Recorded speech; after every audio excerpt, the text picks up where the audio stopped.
Bonjour à tous, bienvenue dans ce Morning Vest. On est le 11 juin et tout de suite on commence avec les plans sur les indices américains avec le S&P 500. En daily, on peut voir qu'on est toujours dans un flux qui aussi, on est toujours au-dessus des moyennes mobiles. On a vu qu'on avait fait un tout petit mouvement correctif qui est juste ici, mais que hier on a fait une belle bougie verte et puis on a clôturé au-dessus des précédents plus hauts. Donc on est vraiment en train de repartir dans une dynamique haussière. En 4 heures, pas grand chose de plus à ajouter. On peut voir qu'on est toujours dans un flux haussier. On est venu rechercher la moyenne mobile 20 qui est ici. On a eu hier une petite accélération à la hausse qui nous a permis de repasser au-dessus de cette zone de polarité, de venir refaire un petit pullback et puis aujourd'hui, affaire à suivre, on verra ce qui va se passer. En une heure, et pour mon plan, donc là on peut voir qu'on est vraiment dans un marché latéral, on est vraiment dans une phase de range, on peut le voir, on était dans un flux haussier, on est repassé un petit peu baissier ici, on est repassé haussier, et puis autre fait qu'on est en train de faire des croisements en répétition avec les moyennes mobiles, c'est qu'on a la zone de résistance qui est ici, on a cette zone de polarité, puis on voit qu'on est toujours entre ces deux zones et qu'on n'arrive pas à s'en extirper. Donc pour le moment, on reste ici, et puis pour mes scénarios, j'ai deux scénarios acheteur et puis un vendeur. Le premier scénario acheteur, ce serait que le prix revienne dans cette zone de polarité qu'on a ici, et sur signal, eh bien, je pourrais tenter un achat. On sera en dessous des moyennes mobiles, donc forcément ce sera du contre-tendance. Dans l'idéal, c'est que le prix revienne jusqu'ici, qu'il me fasse à la limite, pourquoi pas un petit excès sur cette polarité daily, et puis qu'ensuite on vient ici, puis on puisse exploiter des achats dans ce secteur qu'on a ici. Et puis le deuxième scénario acheteur, ce serait que si on vient à passer la zone de résistance qu'on a ici, donc les précédents plus hauts également, qu'on vienne retester et qu'on reparte à la hausse, ben là, sur signal, je pourrais tenter également un achat et je serai vraiment dans le flux, je serai au-dessus des moyennes mobiles. Et pour mon scénario vendeur, c'est que si on vient rechercher cette zone de polarité et si j'ai un signal style une divergence ou une bulle tout simplement, eh ben je pourrais tenter une vente. À voir un petit peu comment ça va se passer. C'est vrai qu'on est venu tester une fois cette zone de résistance, c'est pas impossible qu'on vienne la tester une autre fois et puis qu'elle soit à nouveau rejetée. On peut voir la zone de polarité ici, qu'on a méché ici, on a également méché ici, on est venu la toucher. Donc pour le moment, on ne sait pas trop où est-ce qu'on veut se diriger, on attend et puis on verra bien ce qu'il va nous faire pour aujourd'hui et pour ces prochains jours. Voilà pour le S&P 500. Le Dow Jones, en daily, on peut voir qu'on est toujours dans un flux qui est baissier. Je vous avais dit que le Dow Jones, il lui fallait vraiment de la force pour qu'il puisse vraiment repartir à la hausse, puisqu'il avait pas mal de choses au-dessus de sa tête. On verra ça un petit peu dans les unités de temps un petit peu plus courtes. Mais là, on peut voir qu'à deux tentatives, on a essayé de repasser les moyennes mobiles, ça n'a pas fonctionné. Et puis la journée d'hier, on peut voir qu'on a tout de même fait un joli marteau avec la bougie. Bien, ce n'est pas après un mouvement baissier, mais on a quand même fait un marteau. On peut voir qu'on a quand même eu un rejet de cette zone de polarité en daily qu'on a ici. On verra un petit peu ce qui se passe pour aujourd'hui puis pour ces prochains jours. On n'a pas de news vraiment importante aujourd'hui, on le verra également tout à l'heure, mais c'est vrai que je pense que le marché, il attend des news importantes qui seront divulguées demain. C'est peut-être pour ça que pour le moment, on est en train de faire un petit marché latéral et qu'on est en train d'attendre vraiment les résultats de ces annonces économiques qui vont survenir. Donc voilà pour le daily, on va aller voir un petit peu dans les unités de temps plus courtes. En 4 heures, là, on peut vraiment voir qu'on est dans un flux qui est sans tendance. On est vraiment on est en train de faire une sorte de range également ici. On est en train de faire une phase d'accumulation puisqu'on était en flux baissier. On est repassé en flux haussier, baissier, tout petit peu, haussier, et là on vient de repasser dans un tout petit flux baissier.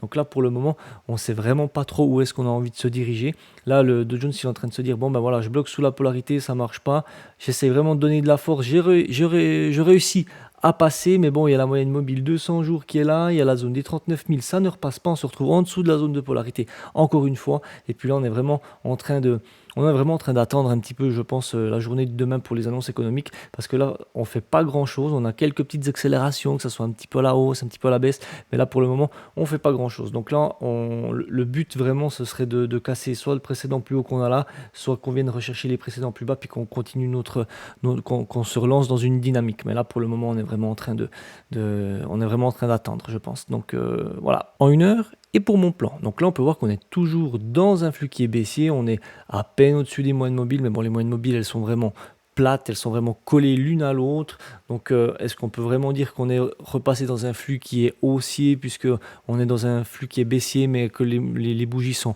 au-dessus. Je pense qu'on est toujours dans un flux qui est neutre. Et puis en plus, on peut voir qu'on a la moyenne mobile qui est vraiment pile en dessous actuellement, la moyenne mobile 200 jours. Donc c'est une moyenne mobile qui est assez importante. Et puis on peut voir qu'elle est plate. Donc on peut voir qu'on a vraiment une phase où on est en train de vraiment d'accumuler. On est en train de faire vraiment un marché latéral.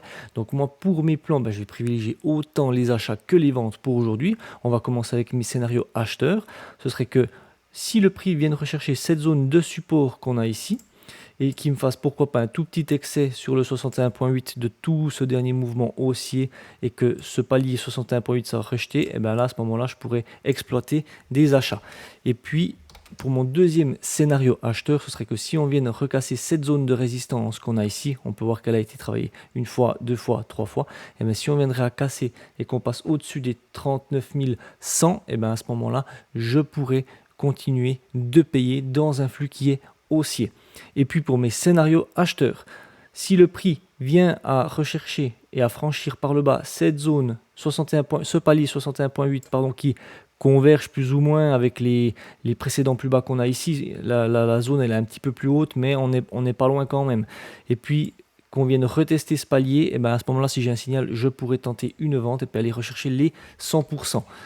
Et pour mon deuxième scénario acheteur, ce serait que si le prix revienne dans cette zone de résistance et que j'ai un signal, probablement comme j'ai eu peut-être dans le passé qu'on voit ici, si j'ai un signal à ce moment-là, je retenterai une vente et puis j'irai chercher, pourquoi pas, cette zone de polarité qu'on a ici, ou pourquoi pas l'autre extrémité du range qu'on a actuellement. Donc voilà, j'ai laissé cette zone de polarité qui avait été quand même bien travaillée dans le passé. J'ai laissé, même si on voit qu'on est quand même en train de la traverser assez facilement, je la laisse. Ça peut me donner en tout cas un premier objectif. On ne sait jamais, tout d'un coup j'ai un signal ici, puis je me dis ça peut être mon TP numéro 1 si mon ratio est suffisamment bon.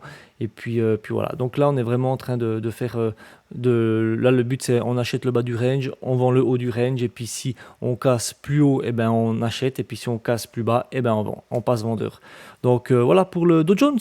Le Nasdaq, en daily, on peut voir que c'est un petit peu la même configuration que le S&P 500. On a fait un léger mouvement correctif, et puis hier, on a fait une belle bougie verte qui a clôturé au-dessus des précédents plus hauts qu'on a ici. Et puis là, pour le moment, peut-être qu'on a fait juste une petite respiration, puis qu'on repart dans une dynamique qui est haussière. En attendant, le flux est toujours haussier, on est toujours au-dessus des moyennes mobiles. En 4 heures, pas grand-chose de plus à ajouter. On peut voir qu'on est toujours dans un flux qui est haussier, au-dessus des moyennes mobiles. On peut voir que hier, on a fait une légère accélération à la baisse pour revenir rechercher encore une fois les précédents plus hauts, en fait, qui convergent avec cette zone de polarité qu'on a là. Puis ensuite, on a fait une petite accélération à la hausse, et pour le moment on est en train de faire un petit marché latéral. On voit qu'on n'arrive pas à passer cette zone qu'on a ici pour le moment, on peut voir ça comme une résistance, et puis là la polarité on peut la voir comme un support. Donc pour le moment on est en train vraiment de faire un marché latéral, on est en train d'attendre ce qui va certainement arriver demain. Ce seront des news économiques majeures sur l'inflation. Et puis voilà pour le 4 heures. On va passer au 1 heure. En 1 heure, et pour mon plan, donc là en voyant la configuration du graphique, pas de surprise, on s'imagine un petit peu les scénarios que je vais vous dire. Donc ça ressemble fortement à ce qu'on a eu sur les autres indices. Donc on est vraiment en train de faire vraiment un marché latéral, on peut le voir, on est vraiment dans une phase de range. Par contre on peut voir que on n'a pas croisé les moyennes mobiles, on a failli le croiser ici, c'est ce qu'on appelle un non-croisement. Donc c'est vraiment assez puissant comme signal pour se dire que ça repart dans une dynamique haussière.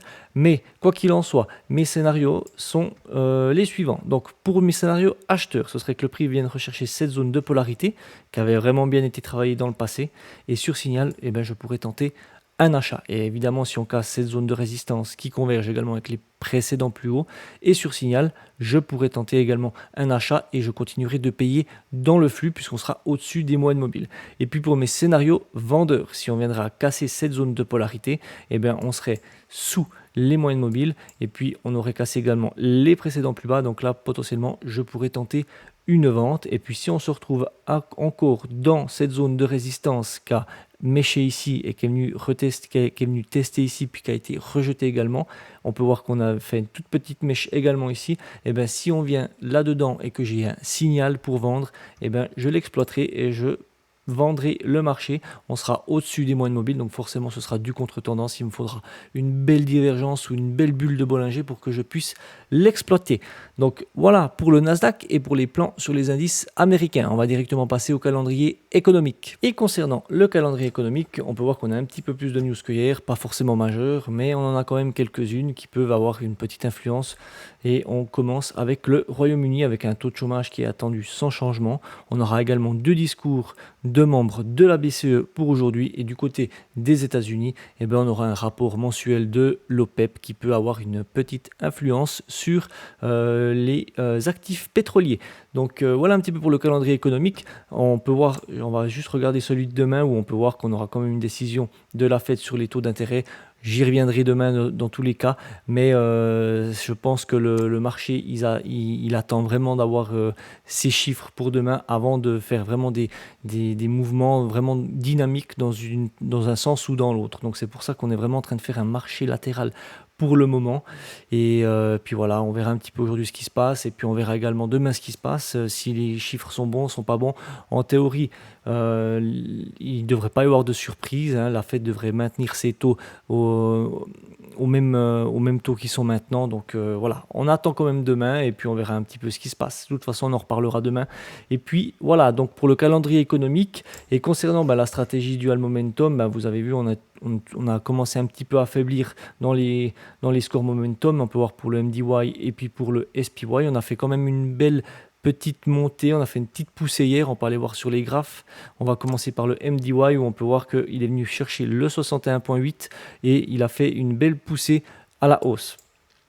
Seul bémol là-dessus, comme je vous l'ai expliqué, c'est que, alors oui, on a une très belle configuration, hein. On a dû toucher le 61,8, ça a été rejeté, on est au-dessus de la zone de polarité, c'est super. Par contre, voilà, on est toujours au-dessous des moyennes mobiles, on est toujours dans un flux qui est haussier, ça c'est clair, mais on est toujours au-dessous des moyennes mobiles, mais c'est surtout la zone de neutralité ici qui me plaît pas pour le moment, puisqu'on est vraiment en dessous du 50, et puis j'aimerais vraiment qu'on passe au-dessus pour vraiment prendre une décision d'achat. Et puis pour le SPY, comme il est corrélé avec le S&P 500, voilà, comme on a fait une belle hausse, on a fait une haussière, voilà, on a fait également une hausse sur le SPY. Donc voilà, ils sont fortement corrélés tous les deux, c'est la même chose. Donc là, pour le moment, le SPY, on n'a pas de signal concret. Il faut vraiment qu'on ait un petit repli, qu'on ait un petit quelque chose. C'est vrai que là, on dirait qu'on a fait un plus haut, puis qu'on est venu se réappuyer ici. Mais voilà, c'est pour le moment pas suffisant. Puis au niveau du RSI, on est vers les 66. Moi, je préfère acheter quand on est plutôt vers les 60 au lieu d'être trop haut, puisque quand on se rapproche trop du 70, après on arrive trop vers la zone de surachat. Du coup, c'est vrai que la stratégie, elle permet pas de prendre tout le mouvement, mais qu'on prend une partie du mouvement uniquement quand l'actif nous prouve qu'il peut vraiment encore avoir du potentiel, et puis nous donner quelques points, quelques pourcents pour notre portefeuille. Mais là, pour le moment, on est un petit peu haut à mon sens, donc je préfère vraiment attendre une respiration. Donc voilà, c'est tout pour moi pour aujourd'hui. Je vous invite à mettre vos retours dans les commentaires, à vous abonner à la chaîne. Moi, je vous dis à tout bientôt pour une nouvelle vidéo, et surtout, n'oubliez pas de rester prudent sur les marchés. Ciao!